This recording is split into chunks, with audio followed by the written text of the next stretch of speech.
favorite toy at Blooming Labs, and this is the exact same model as we have there. It's not a bad little laser. It's not like an amazing thing, but it's super cool. It requires a little background first before you actually get into even being able to design. So it's a 40-watt CO2 laser. Without shielding, it will burn your eyes. So always operate it with the lid down. Don't defeat any of the interlocks. Don't bring a magnet and stick that on there. It also requires constant cooling. So I know there's a note up here to make sure that the water is running, but seriously, make sure the water is always running. Always check the bucket, make sure there's at least half a bucket's worth of water in there. If not, find some distilled water and fill it up. And in the winter, I don't know where this fits to or what the path is, but it would be a good idea to keep that closed. Because at Blooming Labs, we actually broke a laser tube because we had an open vent to the outside over a hard freeze. So water froze, popped the tube, we were out $250. So don't do that. But because of that, you would then have to remember to open the tube when you're starting up the laser. Excuse me. So on here, everything is hooked up to a single power strip. Super convenient. Come here. Turn it on. Do you have distilled water or? We had one or two containers. It doesn't have to be distilled, but distilled keeps it, or you can use distilled longer. It'll stay clean. Not sure we got change. And it's less conductive, so it's not deionized. Actually, don't use deionized, but distilled is good. Distilled is best. Yeah. How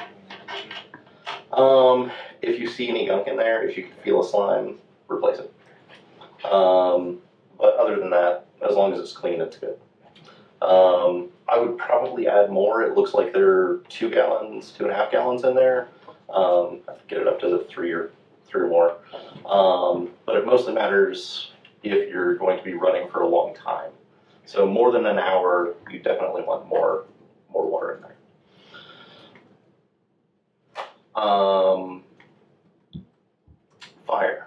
Fire kills lasers. Ice kills them too, but fire is going to be more common. If you see a flame in there, that's not necessarily bad. That's going to happen. Little instantaneous flames or one that's just following the beam is going to be there, at least half of the time. So don't worry about that. But if there's fire like still burning along the path, if you see embers, that's bad. Shut it down. Use your fire extinguisher. Stamp out anything that you can, but you're more important than the laser. Make sure that you, the building, everybody is taken care of. So if there is a sustained fire, use just standard fire safety. So, but also turn it off if you can, or just yank the plug if you can. That'll at least help it not keep providing air to it. So, safety-wise, what else? That's most of it, really. Fire prevention. So preventing yourself from causing fires. Don't burn anything weird. Don't burn foam. And don't burn anything that will like catch fire easily. So wax, probably not the best thing to burn in a laser. You can cut paper. So as long as you run the beam fast enough, you're probably fine. If sure. Cardboard is fine, yeah. But again, you have to run it fast enough and really run it at a high enough power that it's going to completely just ablate the material rather than leave something that burns. We have there's some of the cardboard underneath here, some of it you have, the corrugated stuff is not, but there's some stuff that's so dense, you would think cardboard would not be that, and even with some of the plywood where you have the glues and such in it, that it can be seems harder to cut through plywood or even a dense thing like that than corrugated or paper. It is, but on that, really you want to get the beam moving fast enough to cut through, preferably on one pass, but you can do 2 or more passes to go through as long as you don't run it too slow. And too slow is dependent on the material, so I can't say, oh, well, never run it below 20 or never below 10. It depends. So I found times where I had to run it 8 or 9 passes. What were you burning? Poly. Okay. Okay. And that could be something with the setup or. Yeah, I think that's probably mostly our mirrors and stuff not being cleaned. So actually, that's a good lead into the next thing. So the laser can damage itself fairly easily just through normal operation if you don't keep things clean. The lenses can get built up on them really easily. The mirrors, all of the optics need to be cleaned constantly. So before you start a pass, it's always good to clean the lenses. Conveniently, there's a set of lens cleaning cloths over here. So we'll go ahead and actually, if I can have a volunteer, come on over. Do you think that video camera would capture? Yeah, it looks like it should. So here's your cleaning cloth. Just unfold it. What is it? Moisten with? It's an alcohol based. I'm not sure. I usually use just Q-tips and rubbing alcohol. Okay. But you can use anything that's sold as a lens cleaner is probably fine. Don't use a dry cleaner or dry cleaning cloth because that can capture particles and scratch the coating on the lens. So the laser lenses have a special coating on them. It's really sensitive to both oil and scratching. But with these, you're not going to do anything. You'll be fine. So just wrap your finger with some of the cloth. Okay. And I usually like to start up closest to the laser tube. So you can't see it, but Like right here. yeah. So start on this one. That is the beam splitter. And actually, if people want to come up and stand around, so the beam splitter is a clear mirror. Excuse me. It lets the aiming laser, I can't remember the term for it, but the little red dot align with the invisible cutting laser. So the cutting laser only emits infrared. You can't see anything. So you need the red laser to actually position the beam. So cleaning that. Both sides? Yes, both Okay. sides if you can. And then the first actual mirror is up in the upper left, and it's a little more obvious. The next mirror, and actually now switch to a new fresh part of the cloth. And it's always good to, just switch to a new area. So the next one is on the inside of this left housing. And it's probably easiest to go through this opening Okay. and directly in. It's aimed like this, so the mirror is on this surface. Do you want to, I know you can, just with the setting, release it so you can move it manually through there, or do you want to leave it in that locked position? It's not locked because the laser is off. Okay. So when the laser is off, Oh, I see, okay, Yeah. when it's on, okay, I'm used to it. so the next one is up inside, or up right here. Okay. And so that's the one that aims at being down. So just wipe, inside there. And then with a fresh surface, wipe the top of the lens. Top. Oh, you mean right So- there? Down, yes. Okay. Just like that. So the bottom of the lens is the only optical surface that you're not going to clean every time. You'll need to clean it every couple weeks, every couple months, but really the air assist helps keep a lot of the particles and gunk off the bottom of the lens. So you usually don't have to worry about that. And is there, having to think of this from helping others using this frequently. Sorry to be standing over here. No, that's okay. I give you these 10 commandments. Is there any damage that you can, I mean, other than being way too strong in doing some of this, can you damage things easily by We can knock that alignment. You can't, well, you can, I guess, are there It's warnings actually- that you would give to somebody if you said clean the lenses? wash your hands or Okay. wrap your finger completely in the cleaning cloth.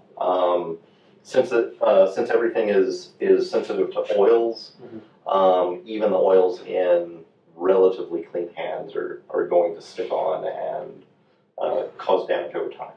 So,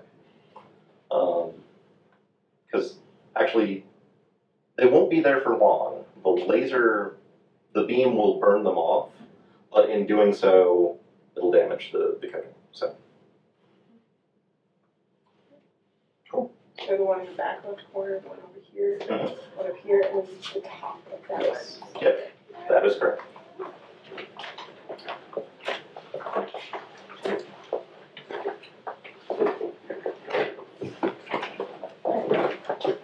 That is all of the first page and most of the side.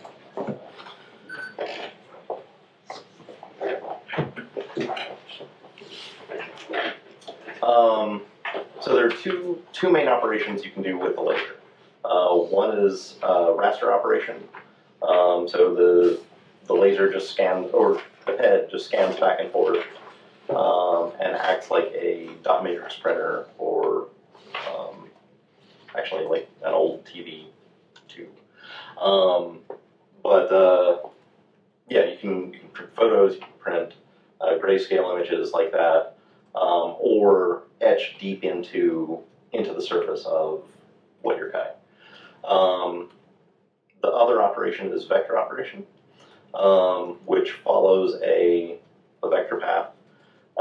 It's normally used for cutting, but you can also use it for creating line art or other, lower power, non-raster engraves into materials. I like to use vector almost exclusively. It's a whole lot faster than rastering, and usually the results are a little more predictable. With wood, more so than acrylic, you can't always tell how deep an engrave is going to go, and the grain in the wood can really affect that. I tried to mark some red oak, and because of the grain, it had these huge differences between pits and peaks. So it was a neat effect, but not really what I was going for with a photo engrave. So Can I ask you a question about materials again? Sure, yes. Just to go through the list, so wood is generally the main one. Mhm. Paper, you said fine, if fast enough. Cardboard, similar. Yes. We tried to do jeans last year. Yeah.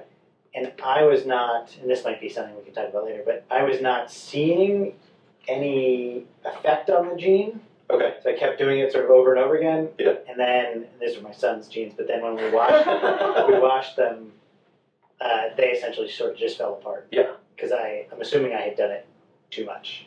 You had. Okay. But it's easy. It's really easy to do that. Okay. So, yeah, if you're engraving or rastering cloth, then you might not see the effects until you brush it, until you wash it, until you've actually gotten those fibers out.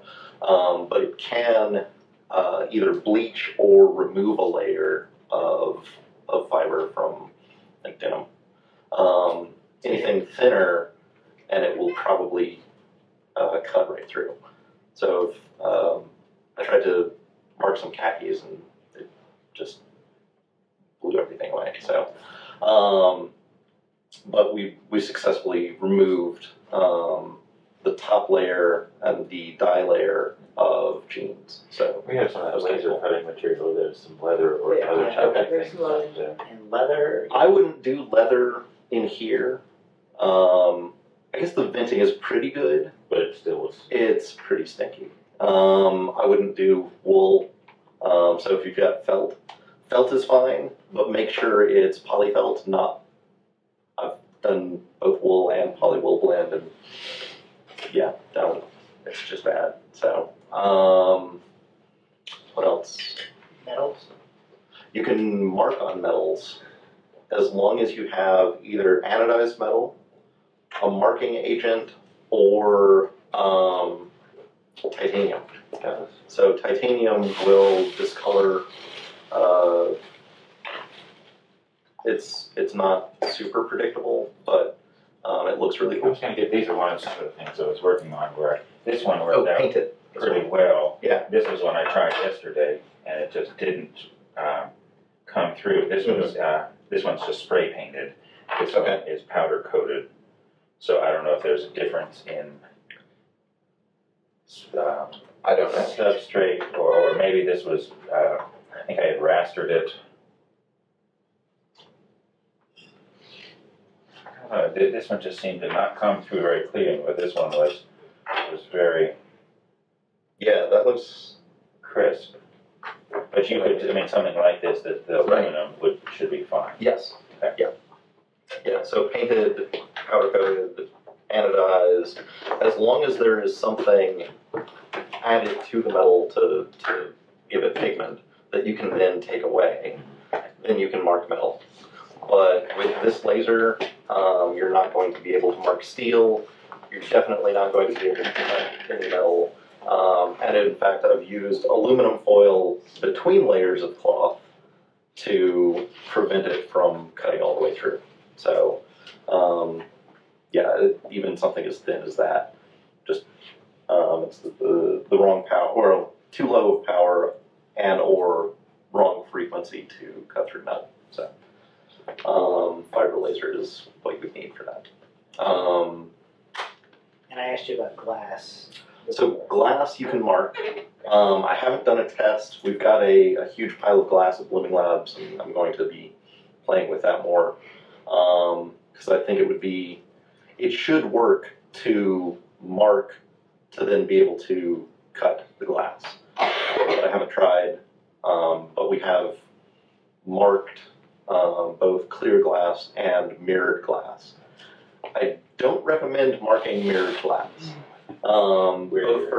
Both for eye health and for laser health, because it can bounce unpredictably and potentially damage something inside. So that was a bad call. We're not going to do it again. But if you do need to, if you do have to mark a mirror, flip it over, mark it on the back. You can remove the mirrored coating, and that should be fine. So When you say, so like for marking, Yes, If we took some glass, yes. is that essentially the same as etching it, just a It little? would have a similar effect. Okay. So yeah, it's similar to acid etching. It doesn't look quite as smoothly frosted. There's a little bit of crazing because you would basically be breaking the surface of the glass. So you're heating the glass just enough that bits are chipping off the surface. I probably won't do much glass etching. I don't really feel like breathing in glass dust if that's the case. You're probably fine because it's venting outside. It's not building up in there, but Okay. something to consider. I wouldn't recommend it, but you can technically.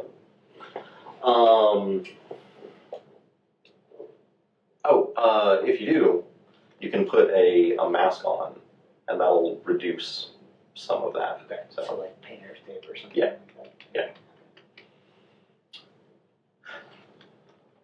Oh, there's a materials list on the back of what specifically not to burn.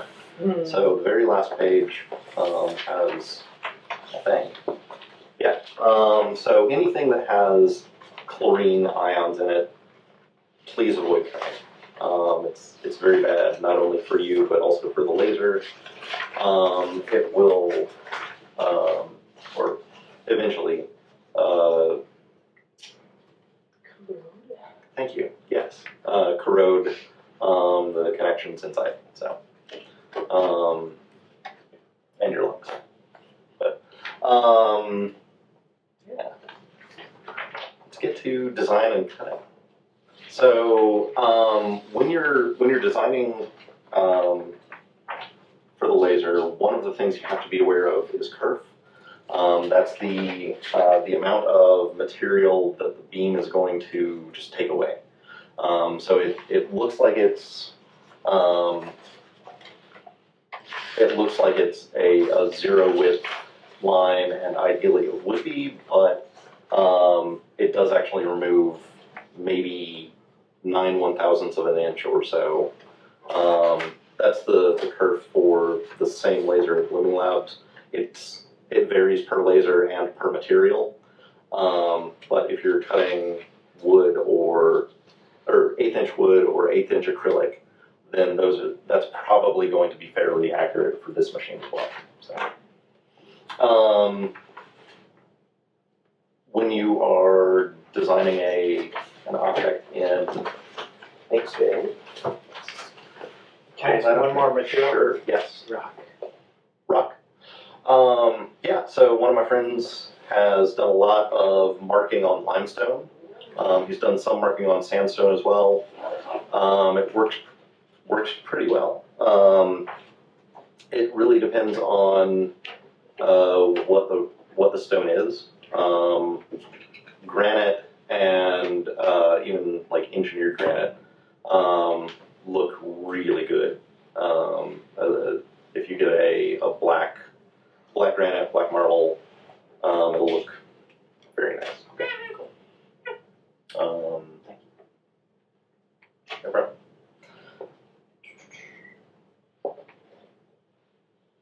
Okay, so I've got a little doodle up in Inkscape. Excuse me.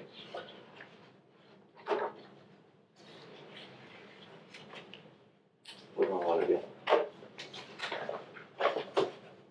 I'm going to just cut around the edge.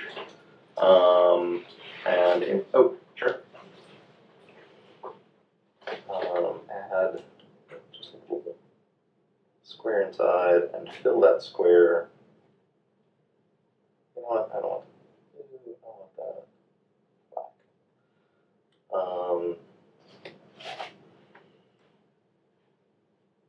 And I just realized I can't do that on here, so I'm going to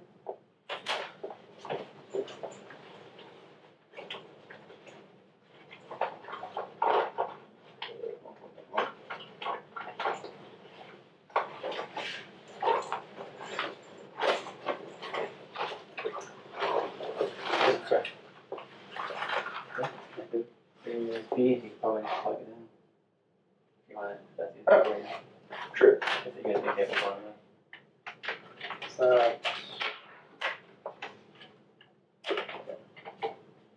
oh, you know what? Actually, I'm not sure I have the right USB driver on here. Because I know there are issues with Windows 10 and the FTDI drivers, so I haven't got it set up correctly. I'll see if I can find it though. Great.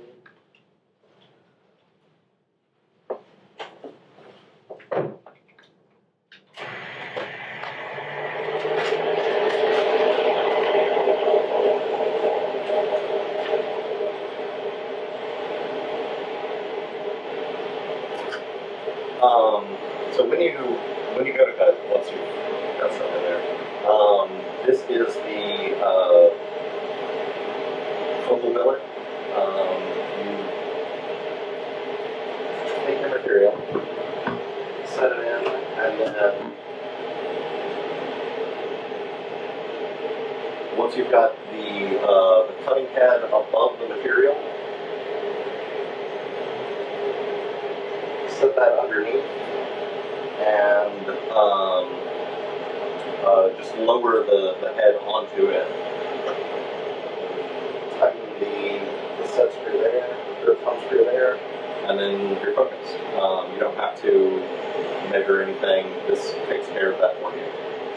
Very We have two over there, so we use the bigger So one. the second one is for the other lens. Yeah. Actually, yesterday I found the other lens just floating in the bag. That's not great. So I put it back in a little foam box. So, no.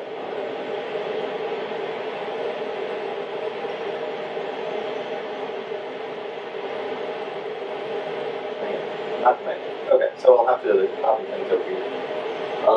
Which is normal. It's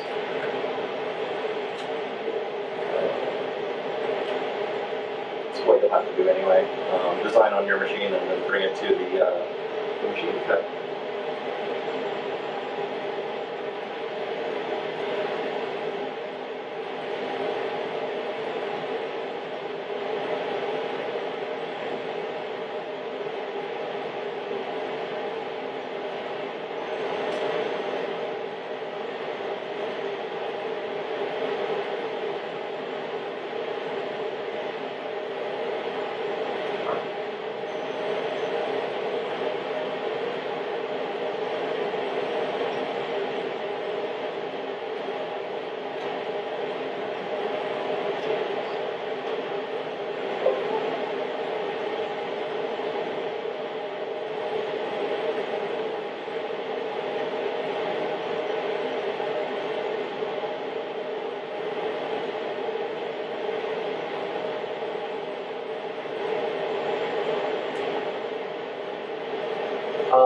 So one of the reasons I like Inkscape is that the controls are a whole lot easier for me to deal with than the controls in Illustrator. I'm not as familiar with Illustrator as I'd like to be, but Inkscape has almost everything you need for laser cutting, if not graphic design, pretty handy. So the main drawing tools, if you want to draw freehand, the pencil tool will let you just trace lines. You can use the smoothing to make sure it's actually looks decent rather than my shaky hand. And then if you want to draw Bezier curves, that. The pen tool,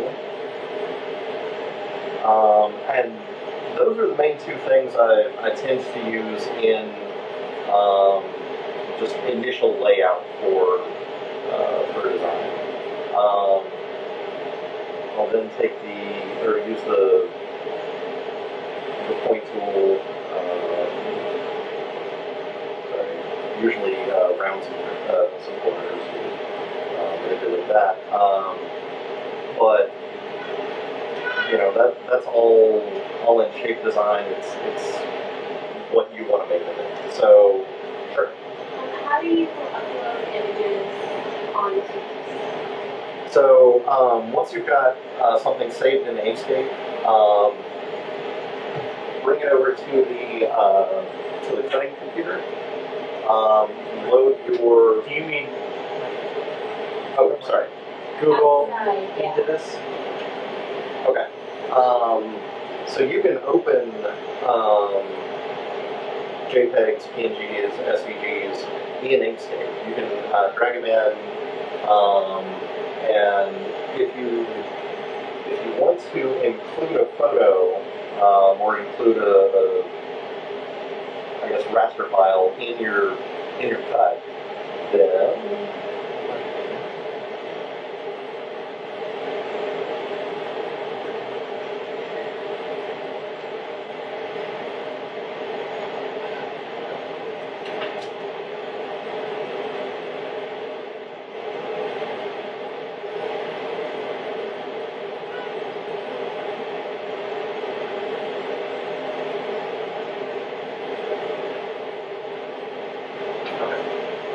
then you can bring bring the picture into Inkscape, rotate it, align it how you would want to, and then add a border to it, a rectangle, circle, or whatever shape you actually want to cut it as. And that way you'll have better control over the cut outline than you would if you just let Retina Engrave take the outer perimeter of the image. So with this, I'm cutting a little box for anniversary gift. Included our engagement picture on there. So with that, I wanted to rotate it, make sure it was aligned, and then lay out the box so that it worked with that. I also converted to grayscale. Retina Engrave doesn't understand color other than for vectors. So really, having a color photo doesn't help you. Having a grayscale photo can really help you, especially if you then go in and make sure that your whites are true white, your blacks are true black,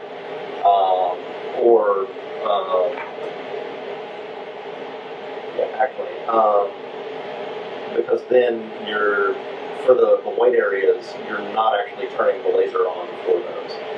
And the more white area you have, the quicker it is to do your engraving. So I would recommend using Photoshop or GIMP to do that grayscale conversion, adjust your levels, adjust your contrast so that you have a fairly high contrast image.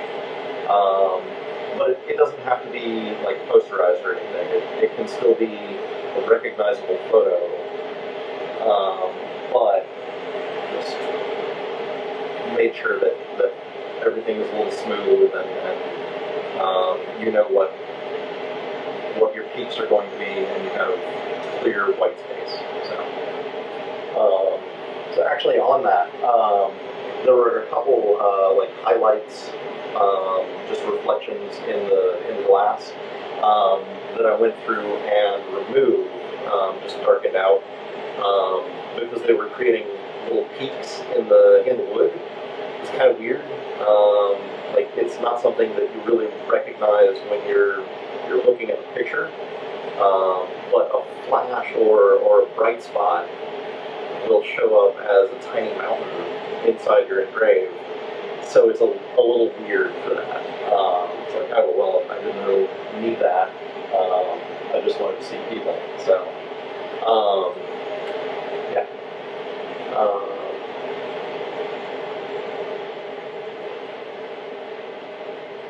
I know I said you shouldn't do color, but you can. Like, absolutely, it will convert that to grayscale automatically. And once we start printing over here, I'll have you come over and options. Actually, you know what? I can show it on here even if I can't print from it. Why don't I do that?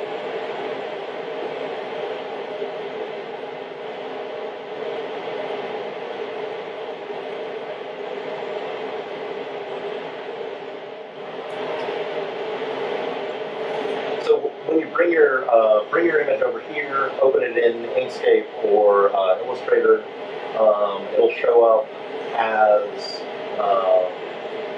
it'll show up in that program. To get it onto Blazor, you have to first start Retina Engrave. So you can't do anything before you've actually started the program. But once the program is running, it'll act as a virtual print driver. And you can print to it. So I hit print, and then print to full spectrum engineering driver. And it acts like I guess a print spooler, essentially. So it pulls everything in. I'm not seeing the picture here though, and I'm not sure why.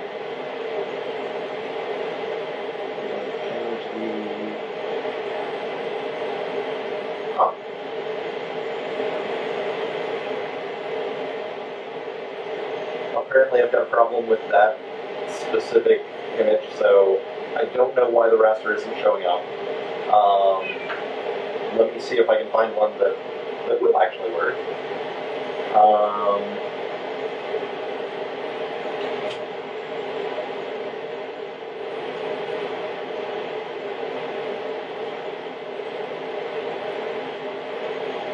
Oh, it's not.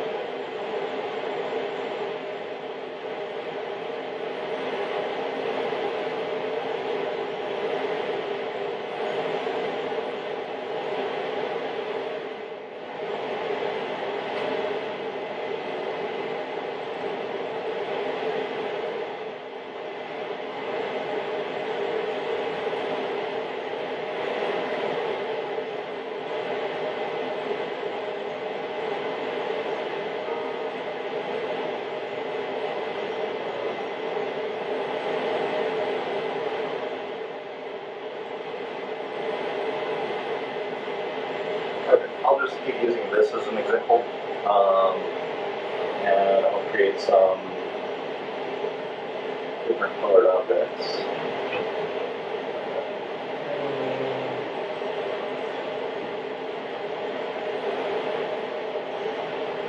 So if you want something that's an outline, like we just want Oh, to cut sorry. it as an outline, Yes. you just like look for images like that, or Yes, so you can do that, and that's a JPEG, so what you'll need to do to get it to actually cut on the laser is convert it into paths. So, yeah, I'll look for something like that, and we can go through that.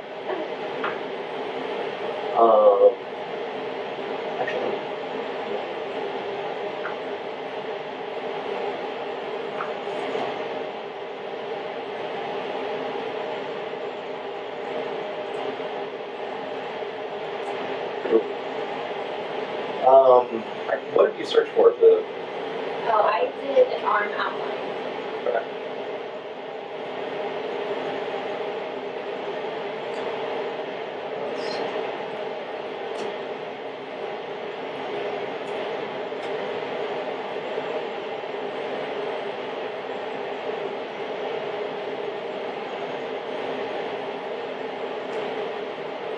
I don't know why I did that.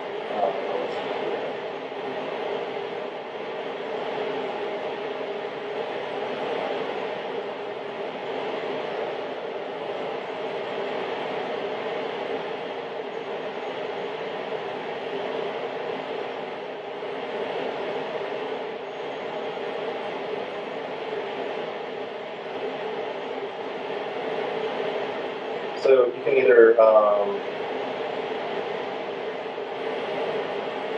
copy from clipboard and just paste into Inkscape. Oh, it would help to right.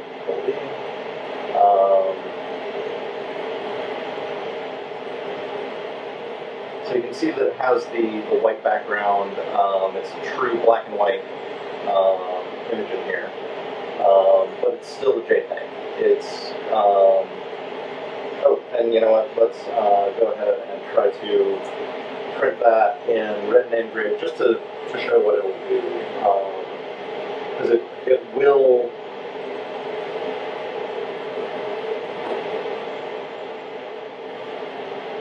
let you print that, but, and it'll show up in the raster version.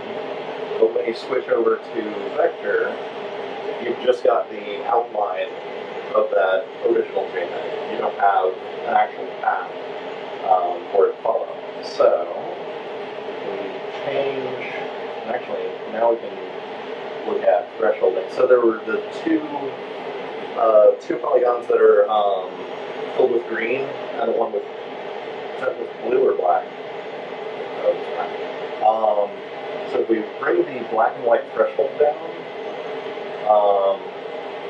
that's low enough that the green drops out. You wouldn't be engraving that if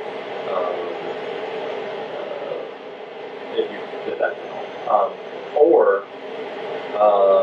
And this is what you'll want to do for photos, you switch over to Simple Dither. Give it a couple seconds, maybe. There we go.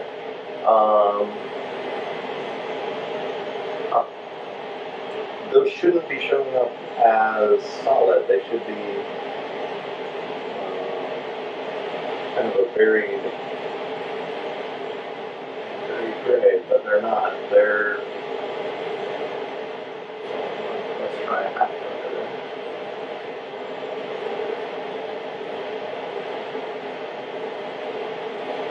And both of the dither options work better on photos or more paint design rather than vector graphics. So they'll still work, but they just don't look quite as nice. Okay, so with the halftone dither, we get the lighter green, lighter halftone, and the darker.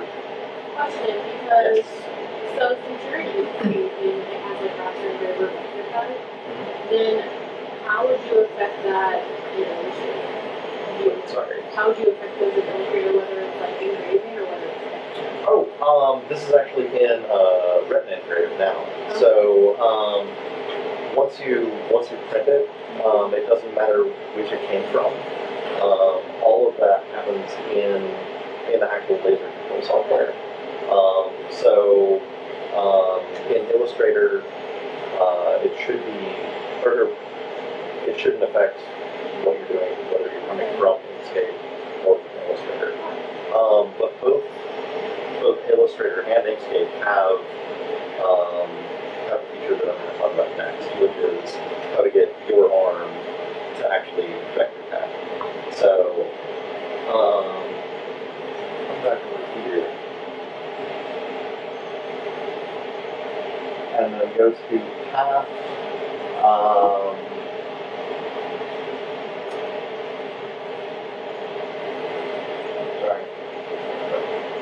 Trace bitmap. And then it really depends on what the image is, which of these options will work best for that. But with something that's just plain black and white, edge detection is probably going to be the best bet. So you can update your preview. It looks like it will create a path around exactly where the arm is. And leave smooth on. You don't need 8 steps, so it's black and white. We just want one. We can update that. It doesn't really show much of an update, but we do want smoothing. So it won't treat every pixel as a new line. It will go fairly continuously. And then stack scans. It's useful if you want to create separations, but it's kind of a pain if you don't. So I usually turn that off. It doesn't matter when you've just got one color node. So click OK. What is that? now, I should have. So here's the original JPEG. It's still got the white background. It's still masking things out. But here, I've got a version that is actually a vector. So we can go ahead and print this again. Pull it over into full spectrum. And now you can cut this outline. Actually, let's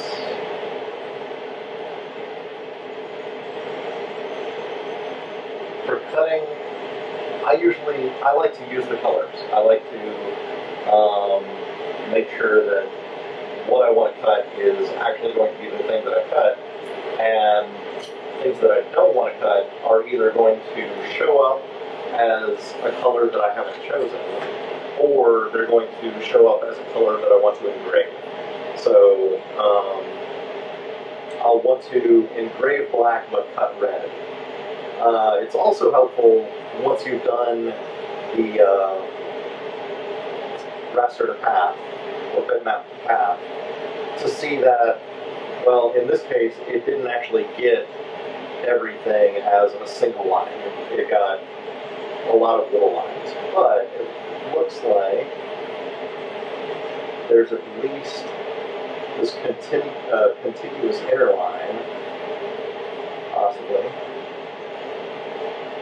And I might be able to separate that out. That's going to be kind of a pain for this, but you can go through, separate that out.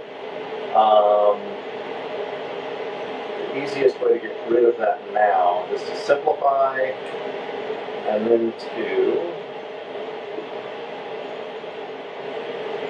do an inset. Let's do an outset.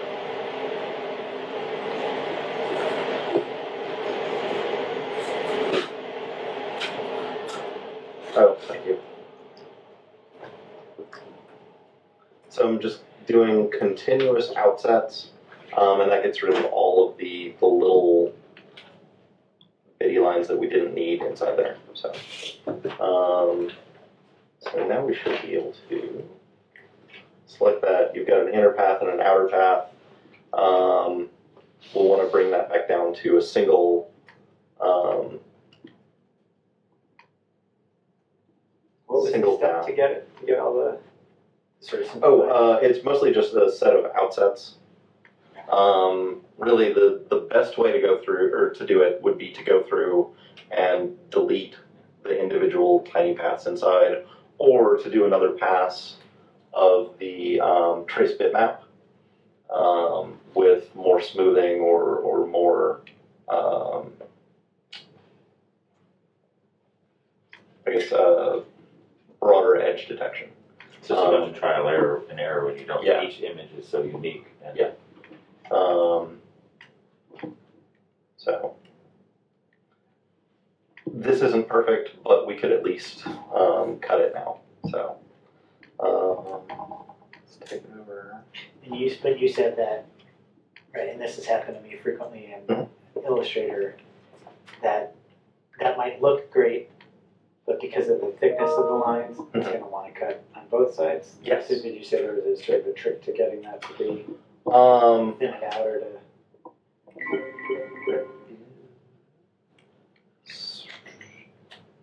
I can't remember what. Oh, it is. If you only want the outer path, then you can do a.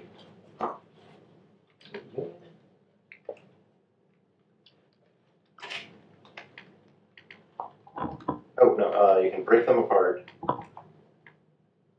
Oh, actually, that gives you the inner path too.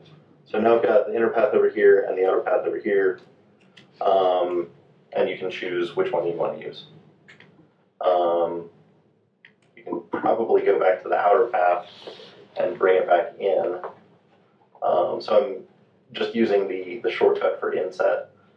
And this isn't as clean as you would want to have it. But in this version, I'll take it. This works.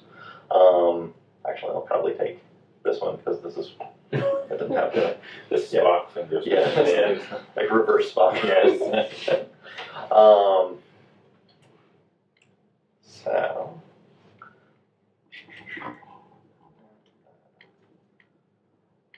Oh, so this is a weird thing about Redman Grave. When you've got your cursor inside here, scrolling zooms in and out. You don't have to like hold control and scroll. It's just scroll to zoom in and out. So to move anywhere, you have to drag it, or drag the control bars, the scroll bars on the side. But it means that if you want to scroll further down, it's a pain. I always forget that. I've been using it for 3 years now, and I never remember. So you'll get used to not remembering, or you'll be better than me and actually remember. But okay, so now we've got our two arms in here. They've got a red outline, and they're what I really care about cutting. So I'm going to turn off the other colors. So everything else is either blue or black outlined. I only want to cut red, so I'm turning red on, leaving everything else off. In doing that, I'm still using that whole area, the whole 14 inches wide by, 9 inches tall. So if I put a board in there, it'll cut over here. It'll cut 14 inches from where I have the laser head. So when you're cutting, the laser head always starts up here. And it starts from wherever you've got the head on the laser. It doesn't rehome. It doesn't go back to the top left. It starts from where you put it, which is helpful sometimes. When you've got a board that you've already cut into, or got a specific place on the board that you want to cut, that's great. But if you just want the convenience of treating it like a printer and having it, just go to top left and print from there, then you have to specifically tell it to do that. And it's also weird because home on the laser, when you press the little home button, it doesn't bring it to the top left, it brings it to the top right. So you have to home it and then move it over in order to start printing from the top left. Excuse me. So what we would want to do is then remove everything that I don't want to cut. And since I want to keep everything else. I still like it. I still think it's good where it is, and it's part of the overall design that I want to cut. But I just don't want it in this cut. So what I'm going to do, if I can do that, is use layers to control what I'm cutting. When you cut, you only cut what you would see in a print. So if you can't see it on the screen, then it won't print, and so it won't cut on the laser. So I've created a new layer.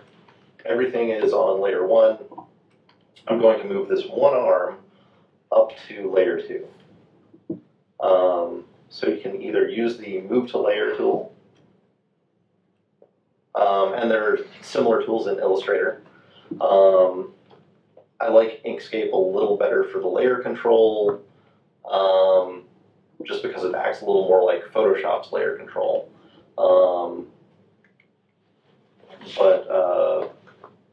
Yeah, Illustrator's is almost as easy to use. I think it's probably easier to use visibility groups. Yeah, kind of. It's kind of just like what you want to group together. Yeah, I think it's easier to use those in Illustrator than it is to use the layer controls. So, but as long as you've got everything turned off that you don't want to cut, then you're good to go. So I can print this, and once it shows up, we can print. Wait for it. And it'll either flip to retina engrave when it's ready, or the retina engrave icon will start blinking orange. And it looks like I've still got a black vector in there somewhere. Oh, it might be double. Okay. Can't tell. But I've got black turned off. I'm only cutting red. And because I know that I want to use 1/8 inch plywood, I'm going to bring the speed down to around 20. So somewhere between 20 and 27, or 20 and 30, really, is where you want to cut 1/8 inch plywood, 1/8 inch acrylic. You want to go a little slower for masonite, which is that either high density fiberboard or the high density cardboard. High density cardboard isn't masonite, but it cuts about the same. It's very hard. So I don't really like cutting those. They're too hard to cut and too easy to char. So you get a lot of char on the lines. If I'm cutting cardboard, I'd really prefer to do corrugated. It cuts a whole lot cleaner. You can cut yourself easily on corrugated cardboard, especially laser cut edges on corrugated. So be careful when you do that. But it does work really well. It's a really good material for cutting into laser. It's super cheap. It's super fast to cut, or at least comparatively. And it's good for quick prototypes that you don't care about. For things you do want to hang around, Baltic birch plywood is great. It will warp. You'll almost never have a perfectly flat piece of wood, but it warps less than a lot of other woods. It's a lot more consistent than other woods, and unlike hardwoods or single ply woods, it won't break along a grain axis. So, yeah. Before we turn the laser back on, are there any questions? We have some of that super thick acrylic in there, and that always takes some of this stuff.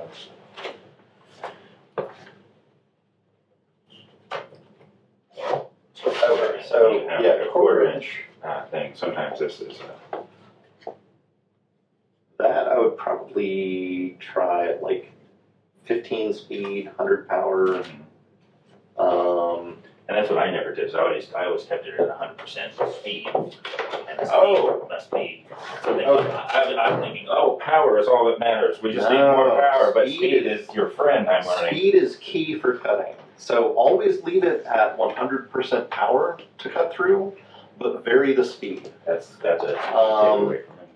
We used to vary the current. I never do that anymore. Leave it at 100, leave the power at 100, and then just vary the speed.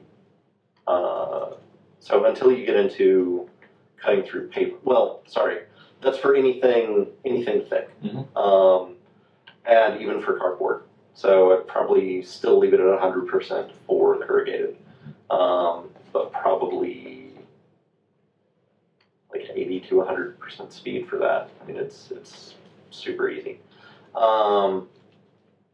For paper, the opposite is true. Bump it up to 100% speed, but then drop it down to maybe only 5% power, depending on the material you're cutting. So cut really thin vellum, and I think I went through it at 8 or 10% power, 100% speed, and it had a very nice clean edge, no charring, just perfect That's cut. interesting, yeah. And does the same go for raster in terms of the power? No, so for raster, Because you still have those options, right? you normally want it to be 100% power unless you want a kind of a lighter pass. So if you just want to mark it a little bit, bring it down to anywhere from 60 to 80% power. The speed though, 100% speed on raster is pretty much useless. It's actually too fast to get the full speed out of it. You should hit your minimal raster time at like 80% speed, because there's a point at which the head is traveling fast enough that it has to overshoot and come back, and it hits that somewhere around 80 or I think like 83 or something. But yeah, it's kind of a weird thing where you've got a curve that drops off, and it actually gets slower around 100. So.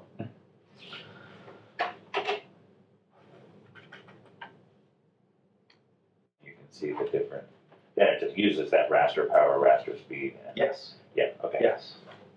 And then some of those ignore thin line, maybe we'll get into this, or ignore all vector, the import options. I sometimes use ignore thin line.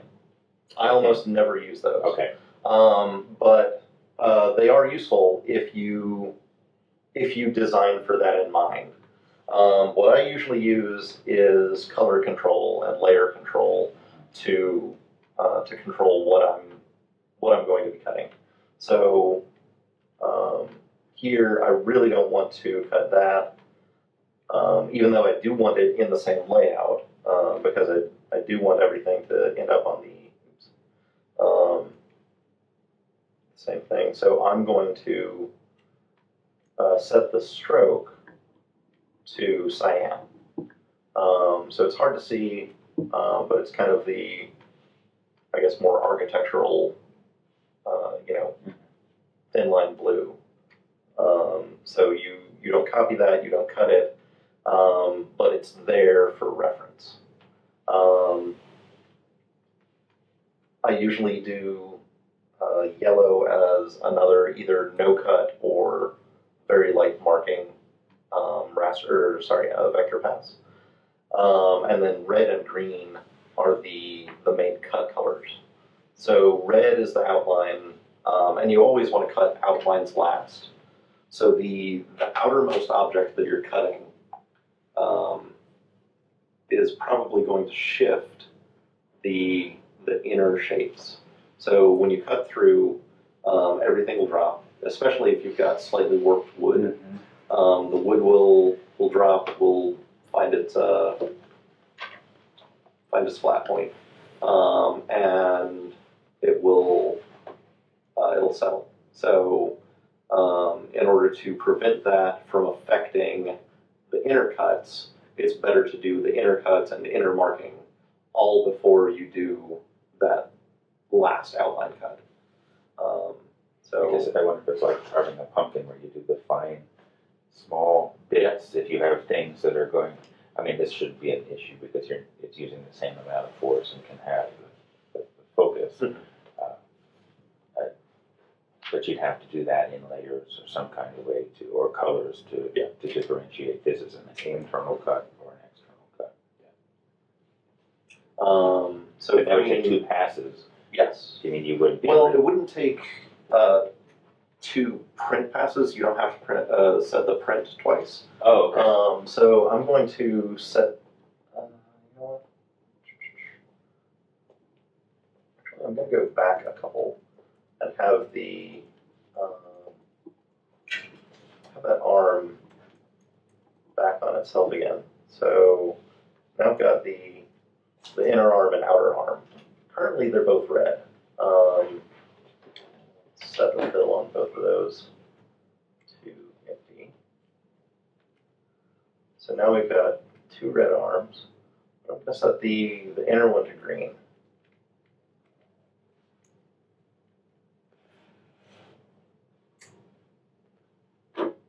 And it's solid green, there's like Mhm. with red, we're not gonna say it's Pantone 201. Actually, you know what, let's, If you set it up as a different red, I mean, before we go back, yeah, let's set this line to lime.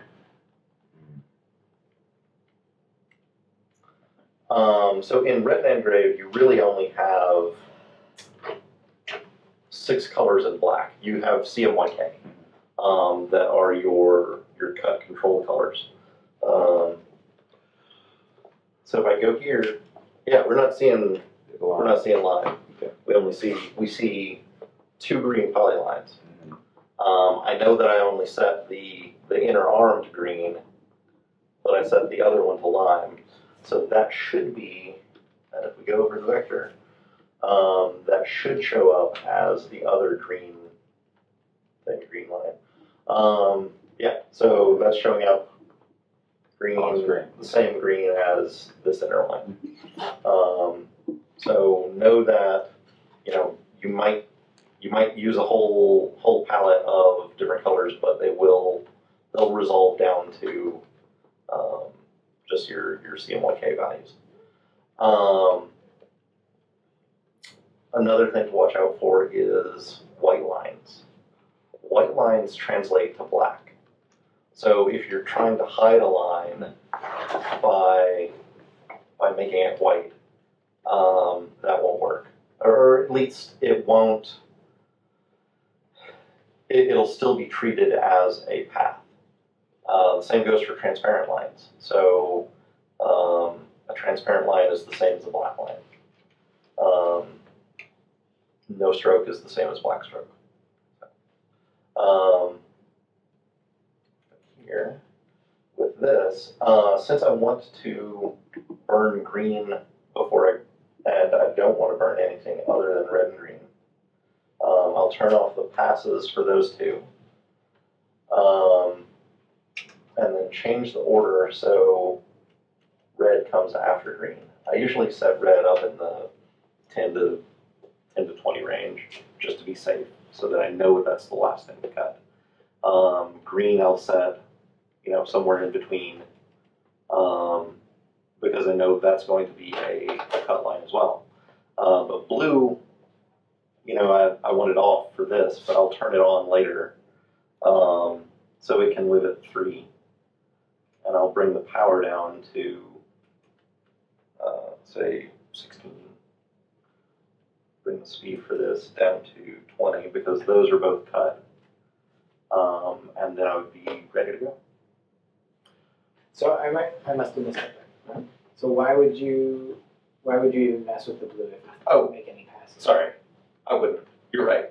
it's theoretical. This is just, yeah, actually, if I do want the blue to be marked but not cut, then that's what I would do. Okay.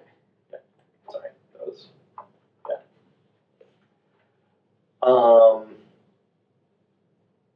Does anyone have a design that they want to cut right now? That arm one. Okay, actually. Yeah, cut the arm one.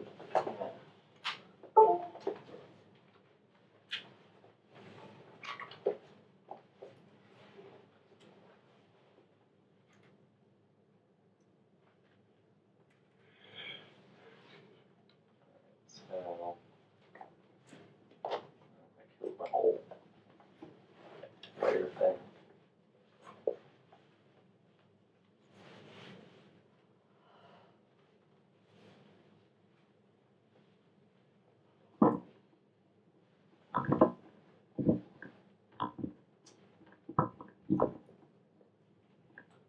So in Inkscape, Control-Alt-V is paste in place. So it'll paste exactly where it came from.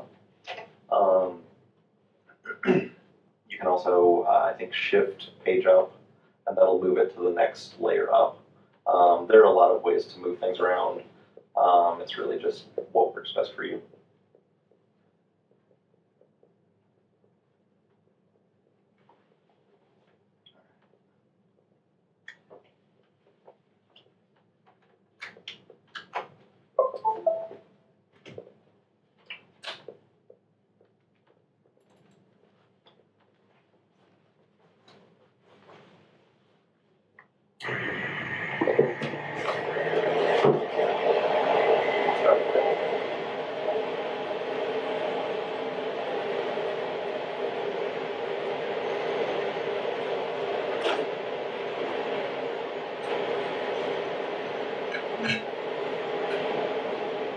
So I know I've already got it focused, because I focused that the last time. But I don't have a home. So it has no idea where 0 is, where home is. Actually, come on over.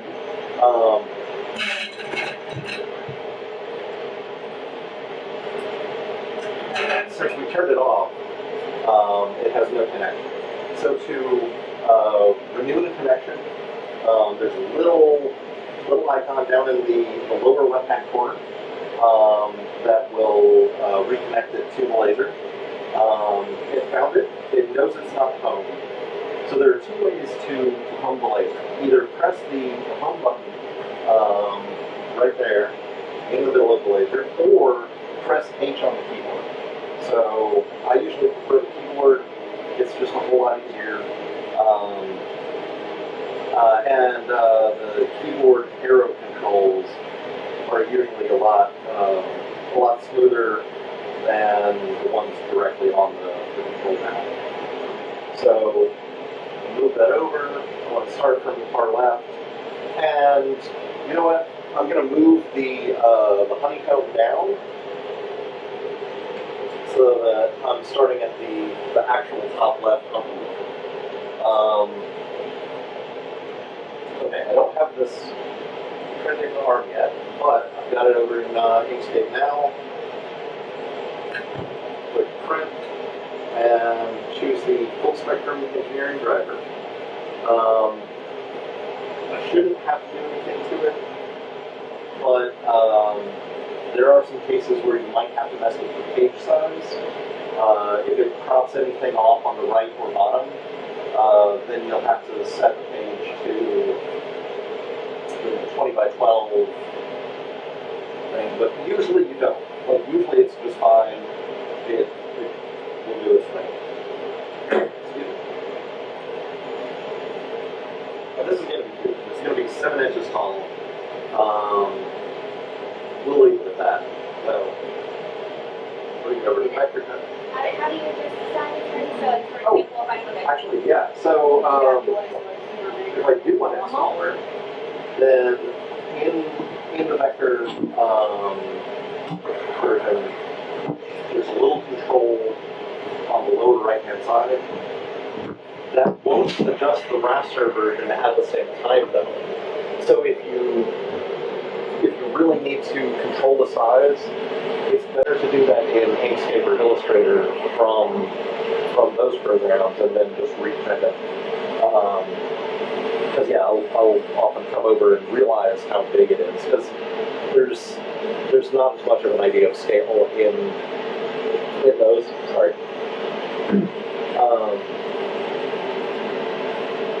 So yeah, you can come over and choose your height, set it to like 4 inches or so. Can you go the full, or would you recommend like making it smaller? Than, like, for example, like how long it says? Is it okay to do exactly how long it is? Yes, it's fine to do 20 by 12. But if you're doing a raster, you'll lose about a ½ inch or so on each side. So really 19 inches wide is the most you'll want to do for a raster.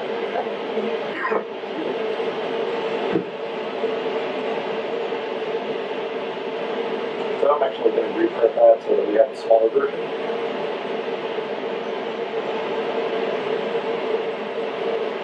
Okay. Close the lid.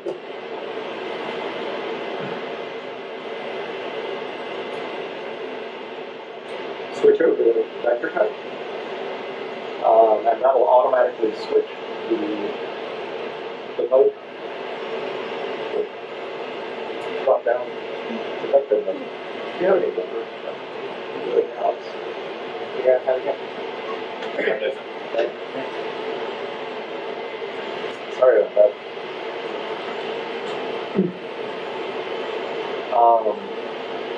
But if you want to do both vector and raster at the same time, and you know that both of those are, or have good settings, that are going to work, then you can use raster than vector. It's a whole lot more convenient than waiting around for the whole thing. actually, always wait around for your job. So always watch the laser. Don't go away. Someone should be here the whole time. Someone should be watching it, making sure that things aren't going to burst into flames, because that'd be bad. So,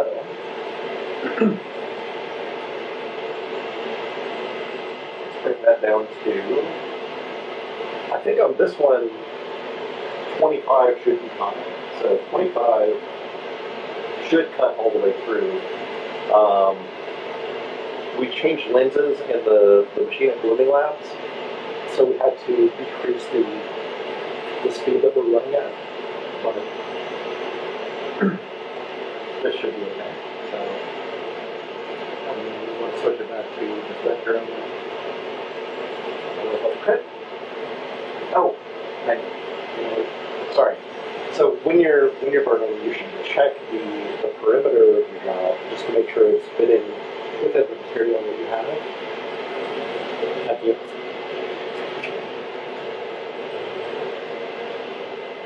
I'm gonna hit C to cancel. And then you can use J to have it jog around the perimeter.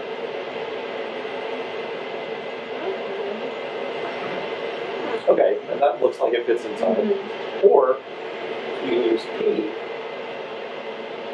to go point by point. Okay, yeah, that's about where I expected it to be. But then you always have to bring it back to that original point.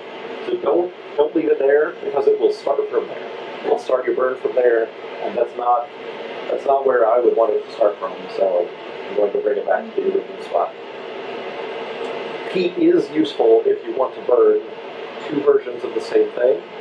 So you can actually, I guess, get 4 versions out of the same original position. So the first one gets you the next one over, and then it just goes around with the square. So, is there a safeguard where if you weren't thinking, you move the head of the laser down,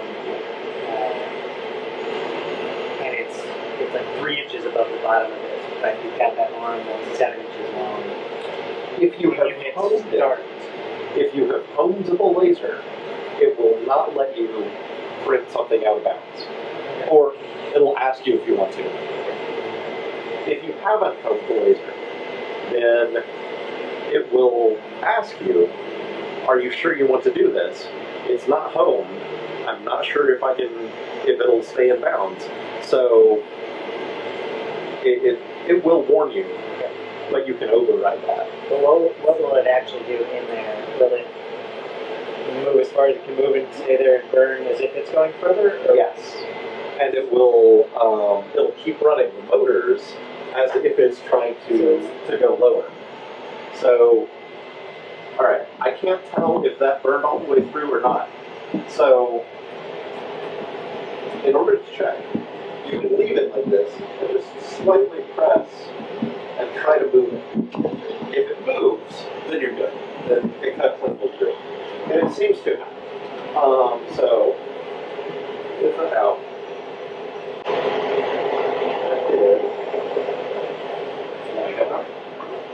Actually, the outer cut looks a whole lot more like the original drawing,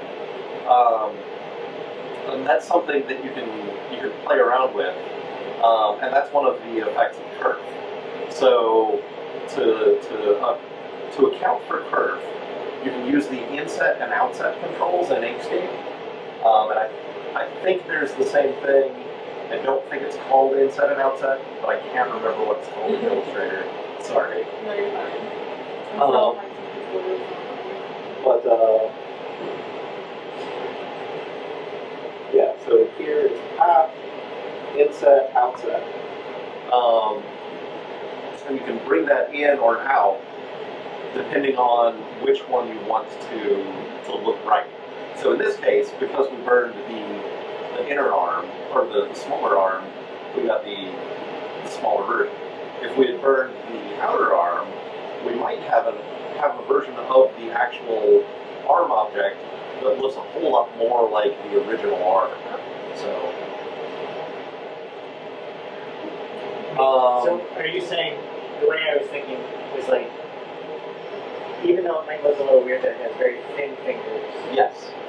if you take into account curve, those fingers might actually be sort of, No, that would be the opposite. So if it looks like it has thin fingers, then the outline is going to look good. It'll look normal. But the actual object will still have thin fingers. So if you wanted this old normal, you would want it to be out there. Yes. Yep. And ideally by like half the curve. Because it's going to burn, or it's going to take half of the curve from the outside and half from the inside. So, and you have to do that on the final sized object. So if you have to scale it after you've done your curve account, or accounting for curve, then it won't necessarily be right. Okay. But if you scale it before that, and then do the curve, yeah. So, My daughter always says, it smells like smoked turkey. That's what she thinks it smells like. I think it smells like fire. yeah. Yeah, I think it's supposed to be campfire. So you had a design that you were Yeah. okay. All right. Do we need to just bring my laptop over here? Oh, sure. Actually, Do you have one here? yes.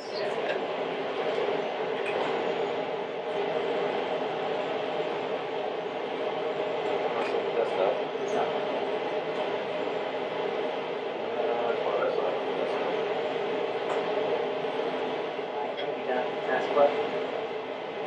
Oh, sure. Yeah. Yeah.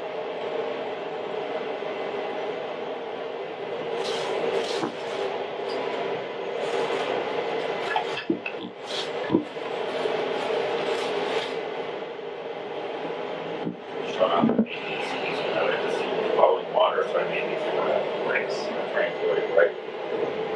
Like, put vellum, keep up with the vellum. Yeah. You get very thin, where it's very.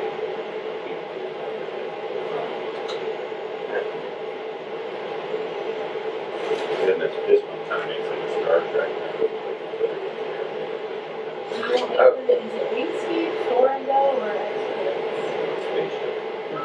Oh, it doesn't matter. Just the top level of that.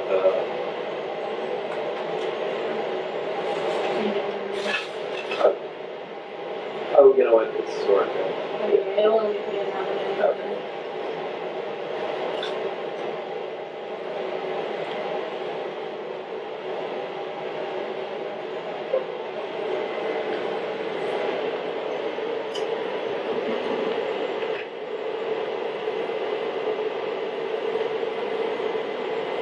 That little hand, you could use it if you were on a parade during homecoming, instead of waving, you just like, A bunch of has a bunch of, like solar.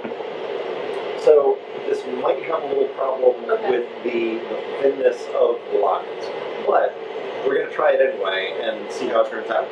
So one of the things I like about the laser is that you can just try it. Yeah. If it doesn't work, just do another one. It doesn't matter. It's cheap material. It's fairly cheap to run. So you're We do it on not. acrylic. Huh? We do it on acrylic. Actually, so I always try to burn things on wood first. So do a test run on wood.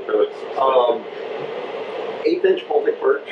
Well, okay, so for the thickness, Baltic birch has almost the same cut properties as acrylic. So you can use 1/8" acrylic or 1/8" birch to simulate 1/8" acrylic, 1/4" birch to simulate 1/4" acrylic. And you'll get very, very similar burn properties out of them. The depth that you'll get with an engrave might be a little bit different, and the kerf will be very, very slightly different. The acrylic kerf will be a little bit less. so you'll lose a little bit less acrylic when you do an acrylic cut. But if you have thin areas, let's see, wood will burn through, Yeah. but plastic will slightly warp. It'll melt a little bit, so it might stick to the edge. But if you've got an area that that you expect to be attached and it's burned out completely, you know you'll have a problem on acrylic, even though there might still be some material there anyway. So, but yeah, very, very similar. So it's good to prototype with wood first. And if you're curious about your design, I would even start with cardstock. So cardstock will let you know if your design even works as a single cut. Super fast to cut. You can do it at 100% speed and like maybe 20 power, and just blast through it like super fast. Wood, you've got to wait a little bit, but it's not too bad. Yeah, let's get this done. So I'm going to print. It fits on the page. It is also selecting the full spectrum engineering driver as the default. And we shouldn't need to change anything here either.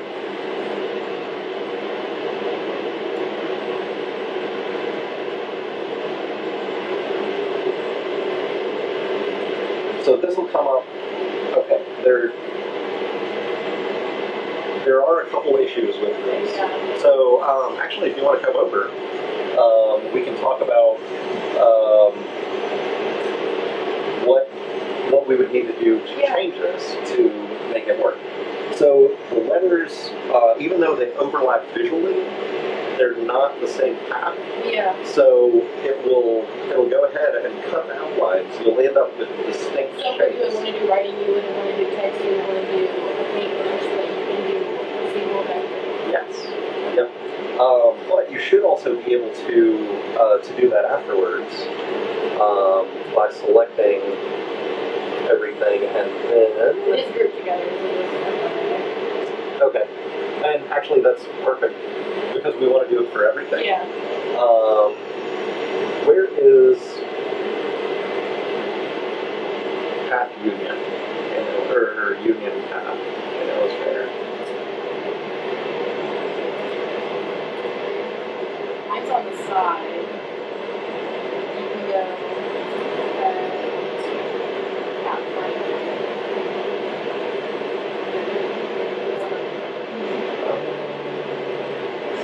I think it's merged.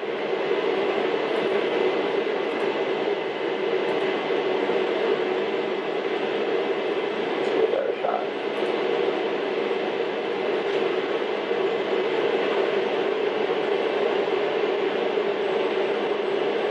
Okay, so now we're seeing a single outline.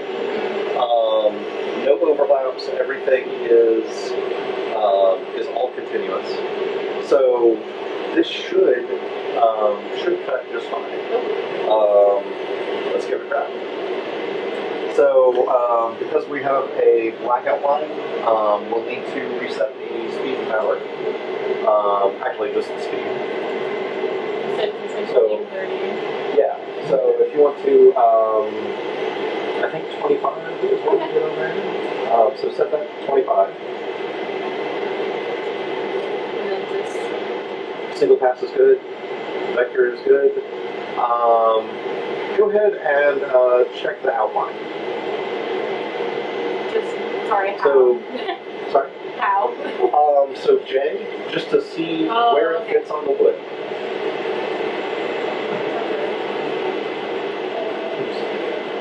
Oh, you got one.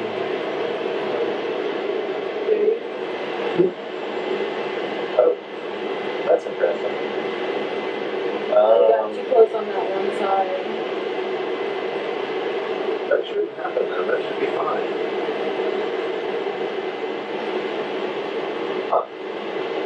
Huh. Press no.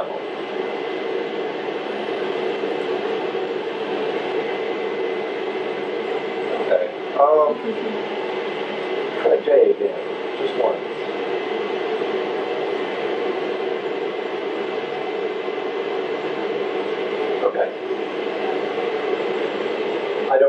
did that. I think it should be okay. So now you'll want to close the lid. Everything is still focused. It's the same piece of wood. But if you were to change pieces of wood, even though they're the same thickness, you would want to check your focus and make sure it's still in focus. You said you did that with the little pieces. Yes. All right. So to go, it's either the play button or hit G.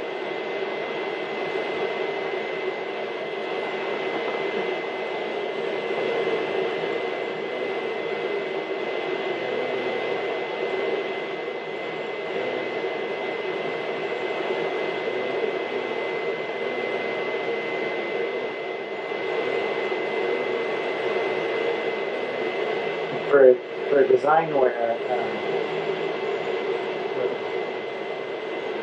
you're not sure that it's actually cut all the way through, where we've had issues is, you know, where it will cut better up in, say, this upper left corner than it will all the way down in the bottom right. Yeah. And so you've got not consistent cutting throughout.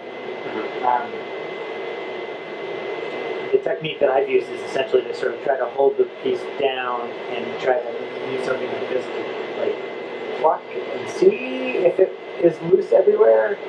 Yeah. But then sometimes that's shifted or whatever, Right. and then the design gets off. And so what's the best? If you're not sure, I would usually like run another quick pass. So bring it up to like 50 or 60 speed, and then see if anything drops when you run that pass. So if it does, then you know that there was a problem on the original. You might still have areas that have shifted. But it should be easier to check at that point because you know then what has fallen or what has separated. But yeah, if you have a perfectly flat piece of acrylic, it can be hard to tell.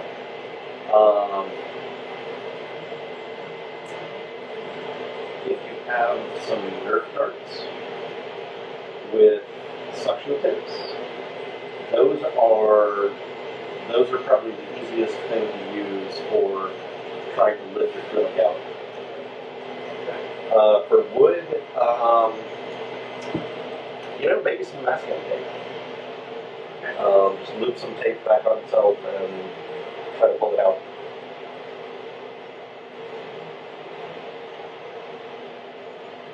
But keep a hand on the main part so that you don't chip it.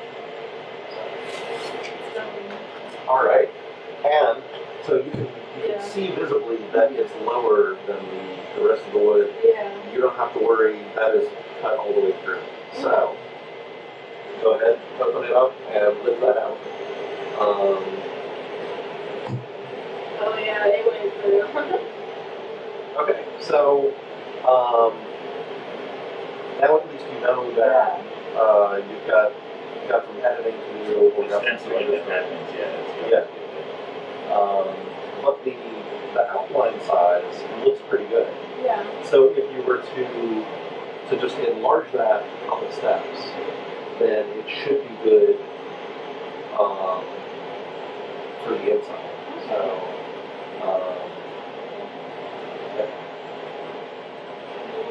Yes, that's a martini stirrer. okay, and so rather than leaving stuff in the laser, between each pass, you want to make sure that you've got everything that fell out of your board out of the laser. And you know what? I forgot to add something to the laser before we started cutting. So I left 4 little pieces of cardboard in there yesterday. Are those still around? Chances are they didn't get moved. Under here? Are there like just like 1 inch by 1/2 inch or something like that? If not, it doesn't matter. It's just... I didn't throw them away, I'm not sure if now or when she checked it out. But one of the things that we found is that it works better to have a raised honeycomb, so that you get more airflow going through the bottom. So just by putting some little shims underneath it, helps a whole lot. So we've got little rubber feet on the bottom of ours, but that means that the honeycomb is one-sided at that point rather than being able to be flipped. So I think when those wear off, I'll just go back to using wood shims or I have shims. adhesive rubber feet. Or we could just cut some squares. Yeah, these, these are adhesive, so they stick on. This will be lifted on. One question I have about when you're cutting the acrylic of the taking this off or going through here. Usually what I do is I take it off through one side, and then cut through this side because it seems like it's easier to cut on this side than it is on the underside, and sometimes it'll make it harder to get off. Yeah. Or do you just take it all off when you're? I think I've been swayed to the camp of taking it all off. So I had been leaving it all on if I was going to do a vector run. So for vector runs on acrylic, because the gases coming off the acrylic will mark the surface of the acrylic, I really wanted to diminish that and just have it look nice to protect it. Yeah. I think there are better ways to do that probably than leaving the film on. It's too hard to clean off. And on certain colors, I was getting a whole lot of charring just from the film that was on there. So I had some white acrylic, and it just ended up completely charred on not only the edges but most of the front surface. Because I was cutting fairly close. It ended up burning the adhesive and the paper, and it stuck. Yeah. So it was kind of nasty. I would probably pull both sides off, and especially if you've got anything intricate. So, and then wash it off either with dish soap or they do make this all-purpose cleaner. Sometimes we use maybe too strong. that might be a little strong. It's probably okay. I mean, they're Soap or something over there. yeah, acrylic is pretty hardy, so it should be fine. But I'd still go for gentler and non-abrasive soaps. So What, for cleaning the bottom under the honeycomb? I use the Lysol. Since it has a grease cutter, I figured with wood oils and glues and stuff like that, that would probably be fine for. Sometimes the tube gets dusty over back there, and I know sometimes we even had some air bubbles where you try to work the air bubbles out. Does it really not matter if the tube itself is dusty, or is that external, not internal? It doesn't matter too much. Yeah, that's all external. It does trap a little more heat, but not much. I wiped it off just because. My anal retentive just comes in, you're going to clean that up. Yeah. But no, it doesn't matter as much. Okay. And if you're in there with white, after you're done with the lenses, go ahead and wipe down the tube. Wipe down the hoses too. You mean the when you say the hose? That one a little bit, but I was thinking the water hose. Okay. So that will degrade over time, far more than the Good glass. yeah, too, yeah. Yeah, both those and the air hose. The other thing to clean is a set of troughs in these the rails. Yeah, So both the Y rail and the X rail will trap the rubber and some of the residue coming off the laser. So yeah, go ahead and wipe those down too. Actually, I didn't do that yesterday, so we can see how much there is in there.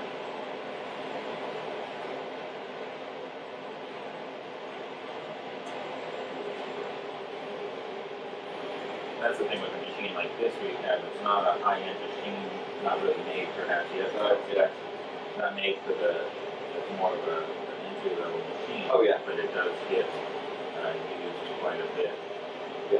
here. But essentially it's never been, But, it's never been cleaned.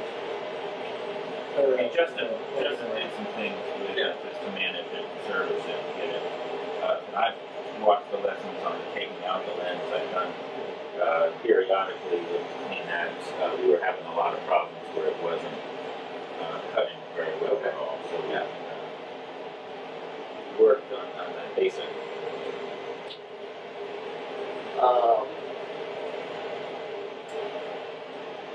I would recommend washing the honeycomb at least once a week. Prevent buildup of residue and gum on it, Flammable, but because it is flammable.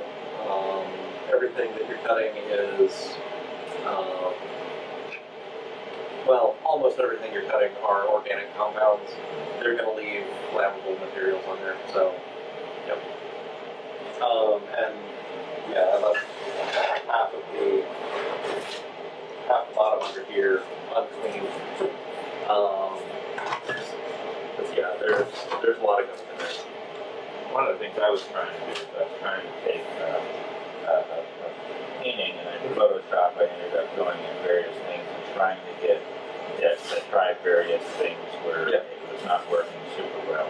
Trying to power the raster as a raster, Yeah. as opposed to a vector cut. Yes. But would a vector cut maybe be stronger at a very low, or when you're doing an image, a graphic image like this, where you would want to? Vector would not, well, unless you're just going for the outlines. So you The can do a vector soft cut vector on the would outside. not give you any of detail. the image. Okay, yeah. Any of the detail. Okay. So you definitely want a raster.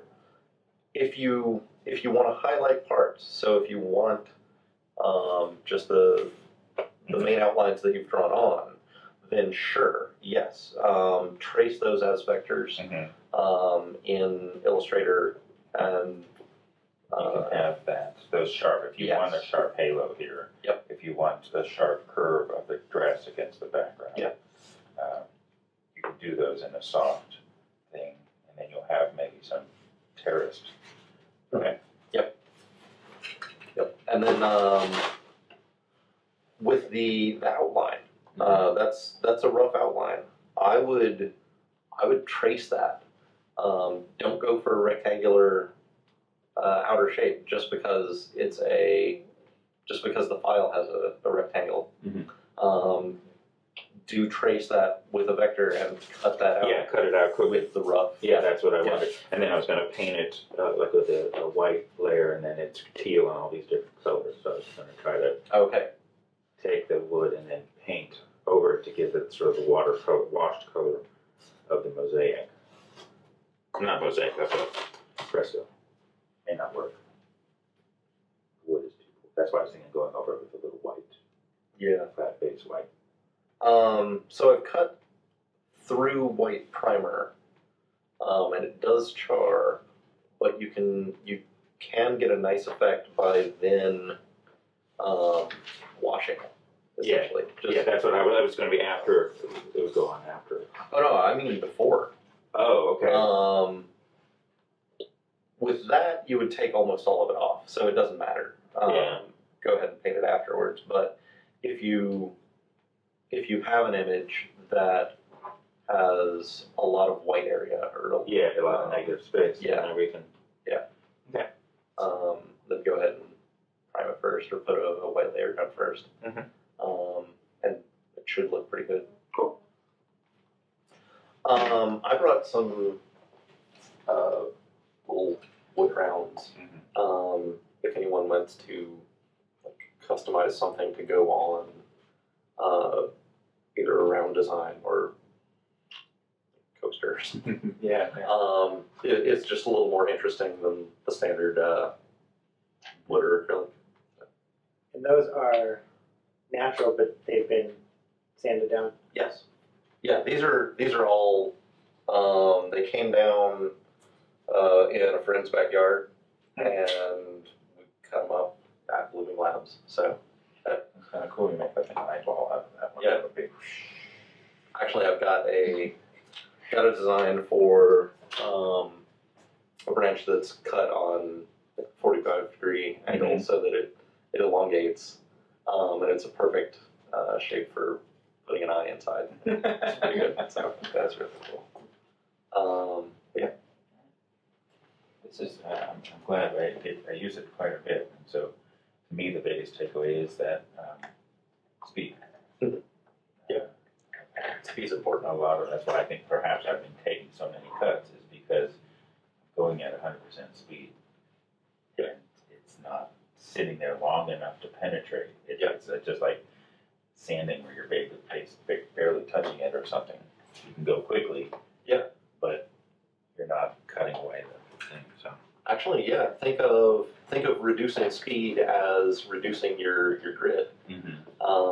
So you know, if you go at 20 speed, you're going with 20 grit sandpaper and taking away a whole lot. Mhm. So Yeah. Cool. Yeah. All right, well, thank you very much. Sure. I appreciate this. I think that's where they stored. That's what, seeing these colors in some of the things on Thingiverse that I download and I even paid attention to them. So that's cool. I'm gonna take one of these along. Oh, yeah. Come back and do that at a different time. I just set your heat on one.